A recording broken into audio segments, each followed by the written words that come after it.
Most brands spend an entire year trying to reach 6 figures in revenue, or even worse, never reach it at all. But I was able to do it in just 30 minutes with my last clothing drop.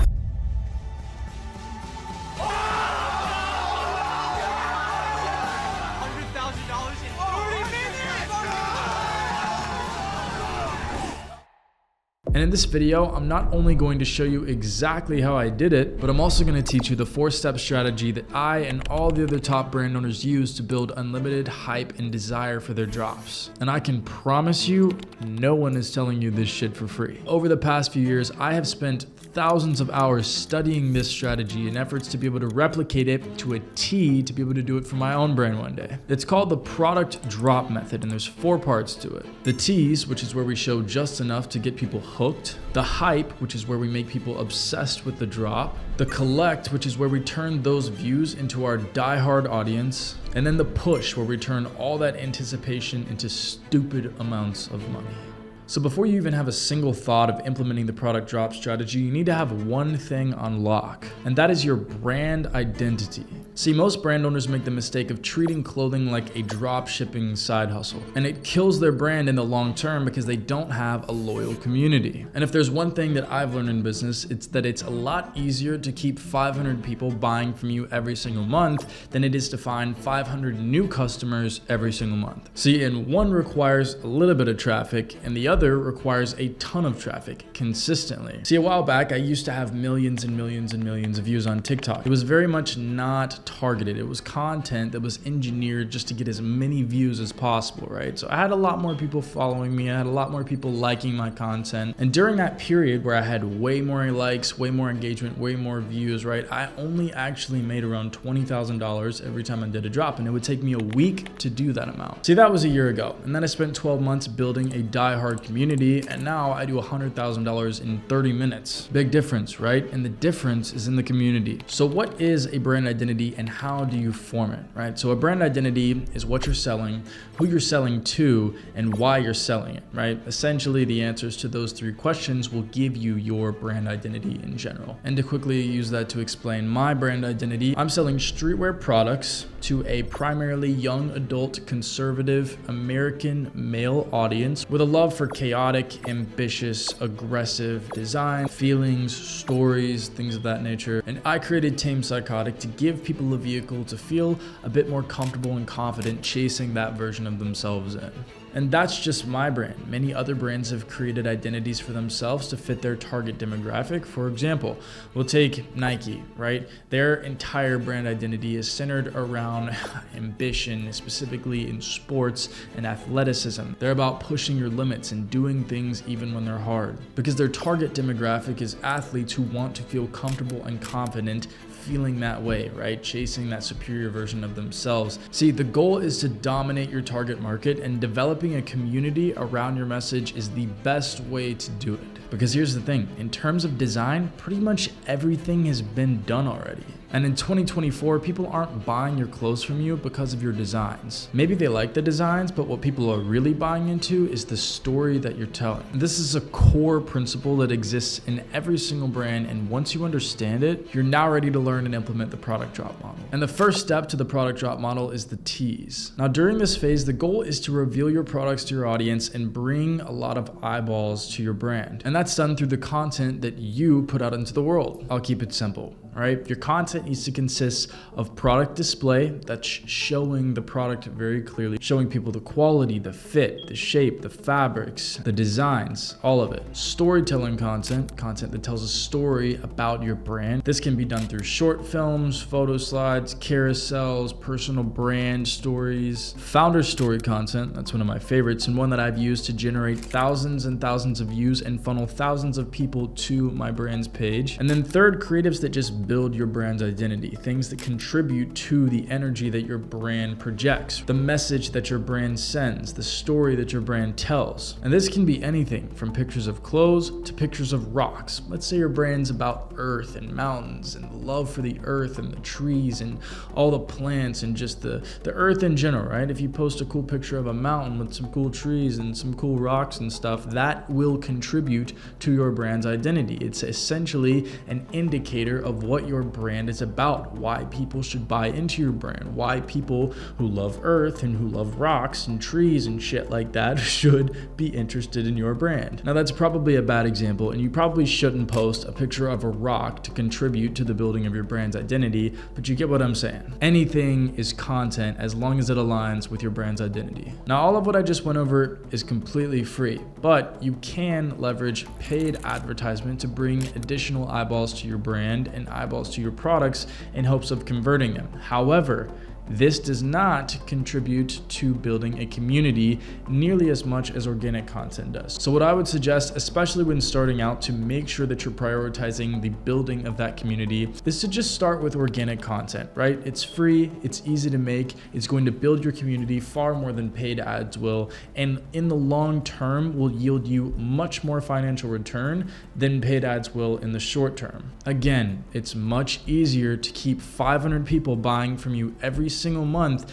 than to find 500 new people to buy from you every single month. And not only is it easier, it's cheaper. It's going to save you money, and it's going to make you more money in the long run. Now, phase 2 is going to be the hype. You need to build and maintain hype around your products and your brand to prepare your audience for the drop. So when it comes time, they're hyped, they're ready to buy. And this one's really important, because without hype around your products and your brand, you will make zero sales. Why? Because no one wants your products yet. No one's there to buy your products. And there's nothing worse than putting in time and effort to make really good products and then dropping them with no one to buy. That shit sucks. So like I said, building hype is really important. So here's a couple ways that you can build and maintain it, so when it comes time for your audience to buy your product, they are actually there and interested, ready to buy. Now the first is obviously through posting content, which I went over previously. I'd recommend to start posting your content 3 weeks before you plan to drop at minimum. And the reason I say at minimum is because for some of you, it's going to take longer than 3 weeks. For some of you, it may take 3 months. For some of you, it may take 6 months, but that's unlikely. So I would shoot for 3 weeks. That's what I like to do personally. And the reason being is because once you have an audience and you show your audience that product, you want to drop that product within a reasonable time frame so that your audience doesn't forget about the product or lose interest after seeing it and then not being able to get it for so long. Because with social media in 2024, people are getting products thrown in their faces 24/7, right? So it's really easy for them to just forget about something that they saw yesterday on Facebook or Instagram or TikTok, right? So you're going to want to find a really good balance. You're going to want to get to know your audience, and you're going to want to keep it in a short enough time frame that you can post a lot of content in that short time frame without too much time surpassing that your audience forgets about the product and loses interest. The second is by pulling in these eyeballs through community building incentives, right? Things like giveaways, interactions, Q&As, polls, any mechanism that you can come up with to get your audience to interact with you, your products, your brand, your Instagram, your TikTok, whatever it is. Because if they're interacting with you, if their eyeballs are on you, it's likely that their eyeballs aren't on other things. Now, during this period of building hype, it's important that you use the correct verbiage in your marketing, right? Because you want your audience to perceive these products as very scarce. Scarcity equals value, right? Gold is valuable because it's scarce. Silver is valuable because it's scarce. Tinfoil is not valuable because there's a shit ton of it and it's not scarce. This is a very simple concept that all of you need to keep in mind whenever you are building hype for your clothing brand. Because if your audience perceives your clothes to be scarce, they will inherently assign more value to your clothes than the clothes at Walmart that are not scarce, that are always in stock, that are a 5-minute drive and $15 from their closet. This is how designer brands like Supreme, Gucci, Stussy, they charge these super high price points, even though their clothes still cost this much to make. But it doesn't matter how much their clothes cost to make, because the people will pay this much. And the reason they'll pay this much is because the clothes are scarce. You don't see very many people walking around wearing Supreme. You don't see very many people walking around with Gucci. Why? Because it's hard to get, because the price point is high.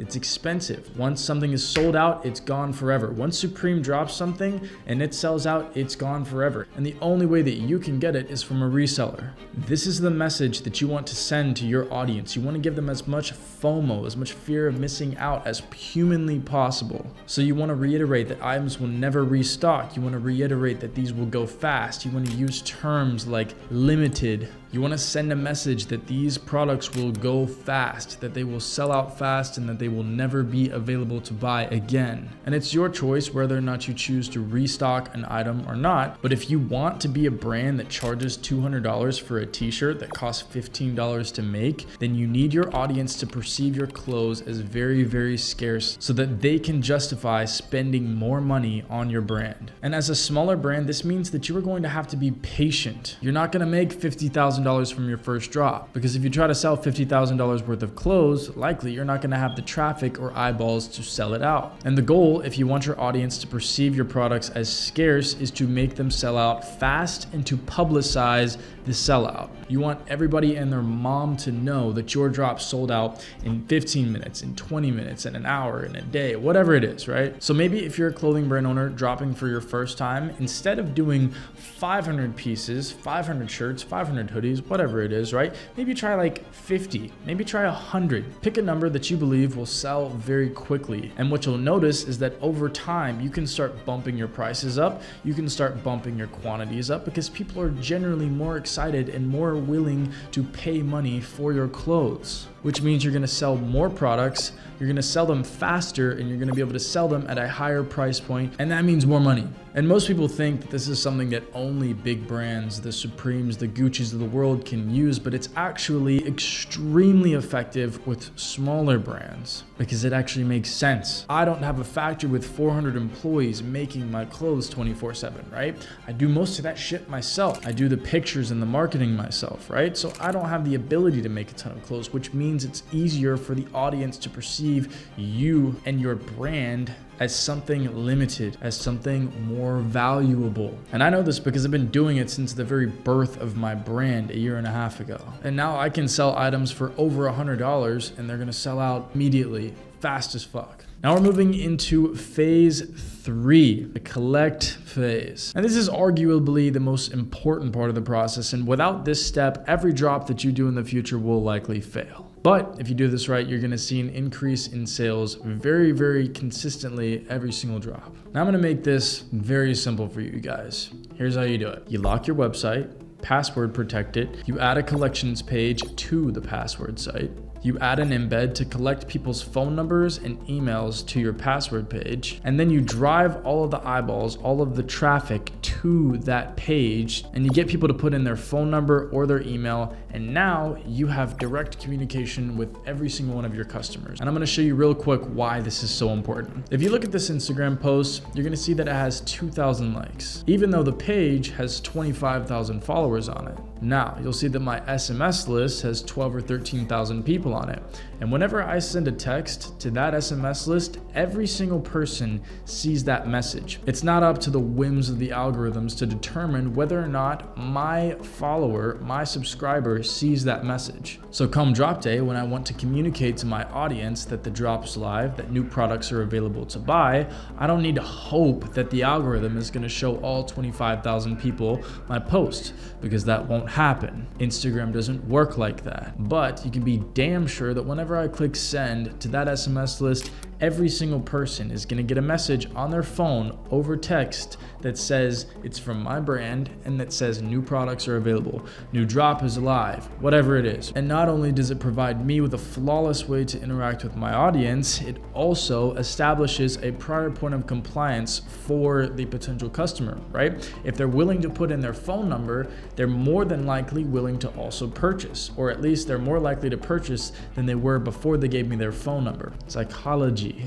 Now, a couple softwares that you can use to do this are Klaviyo, which is my personal favorite, Postscript, Yotpo, SMS Bump. Those are just a few. It doesn't really matter which one you use, but I would recommend Klaviyo. You are now ready for drop day. You've got the eyeballs, you've got the people hyped to buy your product, you've got a means to communicate with your audience effectively, and now it's time to convert these eyeballs to sales for your clothing brand. Now first, you're gonna use your email and your SMS tools to send out a series of reminders that your drop is that day. You can give them discounts, you can give them early access passwords, just things to incentivize them, make them feel special, right? This is also gonna be your means to alert everyone that the drop's live, that the products are available to buy, that the site's open, right? You're also gonna give a final organic push. That's going to be posting any leftover content that you have, using really any content that you have to pull more eyeballs in, to get people all the more excited. One way that I really love pulling eyeballs in at the last second is doing a giveaway a few days before the drop and then announcing the winner on the day of or the day before the drop, because people are super excited to see if they won the giveaway. And when you announce it right before the drop, you bring in all the eyeballs right before the drop, and that's whenever you push your best content, you push your best creatives, organic creatives, and you get people really excited and potentially interested in buying. And then you're gonna unlock your site. You're gonna send out your SMS message, you're gonna send out your email, you're gonna post your last bits of content, and you're gonna send the message to people that this is their one opportunity to buy. And if they don't buy now, they're missing out forever. So if they wanted it at all, then it's probably wise to just go ahead and buy it, because otherwise they're never gonna see it again. And that's why the approach works so well. That's what Nike used to print millions of dollars on the sneakers app. The shoes are promoted for weeks and weeks in advance. And then when they unlock the app, everybody has that small little chance that they can get in and maybe get that sneaker. And then boom, your drop's done. You've made some sales. Now it's time for post-drop. And this is a really crucial step in your process, because this is what's going to establish trust between you and your customer that potentially hasn't bought from you yet. And this is what's going to incentivize them to buy from you again. So if you want your customers to buy from you again, here's what you're gonna do. You're going to ship your products as fast as possible with as much care as possible. You're going to pack your items securely. You're going to get creative with what you put in there. You're going to give them gifts. You're going to give them little extras like stickers, keychains, things of that nature. My personal favorite thing I've ever gotten in a package was a lighter, right? You open the package and boom, you get things that you weren't even expecting. Oh, this is sick. I can put this sticker on my car. I can put this keychain on my keys, and it's a cool little decorative piece. You want to make them remember how much fun and enjoyment they experienced while unboxing their order from you. And this is going to ensure that your audience is pleased every single time that they unbox a package from you. And this is also going to get them excited to potentially buy from you again, which goes back to what I said in the beginning about the community and about having a community around your brand. Like I said, it's much easier to get 500 people to buy from you every single month than to find 500 new customers every single month. Remember that. Now, the last part of this process is to give one final push of communication to essentially tell everyone that the drop is sold out, that it's gone, that it's not available any longer. And what that is going to do is communicate to your audience that missed out, that didn't get to buy, that they missed out, right? It's going to give them that FOMO. It's going to give them that irritation that they wanted it, but they couldn't buy it, right? Because it's sold out too fast. So now they're going to be all the more incentivized to be on it and ready to buy even faster come the next chance that they have to buy from you, which will be your next drop. And that's when you're going to start previewing your next collection as soon as humanly possible. Ideally, as soon as the orders from this drop are shipped and fulfilled and people have their orders, right? You don't want to start promoting your next products until all of your current orders are taken care of and fulfilled. And that's going to make sure that those non-buyers are obsessed with your products and are ready for the next time that they're available to buy. This is how Supreme had people lined up outside their store days in advance begging to buy. And that is what we want our marketing to look like. So that is the product drop method, the exact strategy that I've used to generate 6 figures in 30 minutes, broken down step by step. But here's the reality. While this marketing strategy is powerful, it's just one piece of building a successful clothing brand. There's still product development, dealing with manufacturers, designing your collections, building a converting website, managing inventory and teams, and trying to figure all this out alone can be extremely overwhelming. And I know this because I did it myself. I spent 6 months banging my head against a wall alone, trying to figure this out, losing time, losing money, losing resources, and I don't want that for you. So if you want to skip all that bullshit, all the trial and error that I had to deal with, and get direct help with all of these challenges, I have something for you in the description of this video. And with that being said, I'll catch you in the next video. Peace.